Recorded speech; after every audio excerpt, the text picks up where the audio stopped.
This video is about mitochondria structure. We all know that mitochondria is said as the powerhouse of the cell, and the size, the shape and the number of mitochondria varies from cell to cell. It depends upon the cell type and the requirement of the energy of that particular cell. For example, muscles have a huge number of mitochondria and therefore it gives a pink tint. It is because of the high energy requirement by the muscles. The sperm cells also contains a huge number of mitochondria because it requires the energy for swimming from one place to another.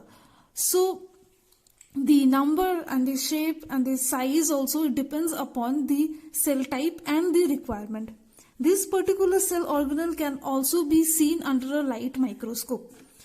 Now this is the structure of a typical mitochondria. You can see that it has got double membrane, that is two membrane. One is the inner membrane shown in pink and the outer membrane which is shown in orange in this particular diagram. Now the inner membrane and the outer membrane are both functionally different from each other.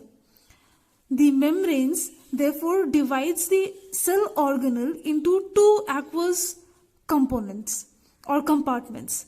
The intermembrane space which is present between the two membranes and the matrix which is a gel-like compartment. The outer membrane is it completely encloses the cell organelle and the inner membrane is highly folded. The folding helps to increase the surface area of the inner membrane. Now these folds are called as crista or cristae. Crista is singular and cristae is plural. Now this folding of inner membrane can be found as a separate folds and also can be joined by small connections with the inner membrane. So the composition of the crista and the inner membrane is seen. This inner membrane, they house a huge number of machinery for aerobic respiration and for ATP synthesis. Here it is shown F0F1 complex. This is the complex which helps in the synthesis of the ATP. The inner membrane of mitochondria has got a high protein to lipid ratio which is equals to 3:1. That means it has got more amount of protein as compared to lipid. But in the outer membrane, this ratio is low. It has got more amount of lipid as compared to proteins.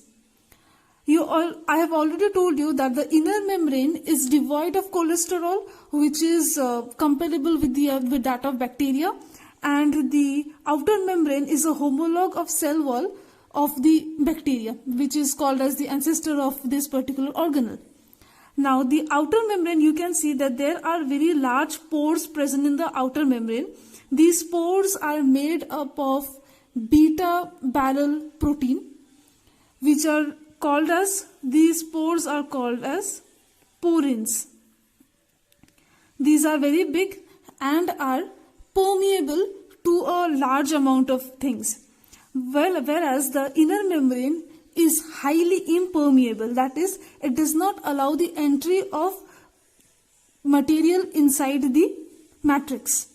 But there are certain channels or certain pores present in the inner membrane which are highly specific and therefore will allow only certain material to pass through it. For example, they have got calcium channels which allows the entry and exit of calcium ions, which is very important for the process of the ATP synthesis.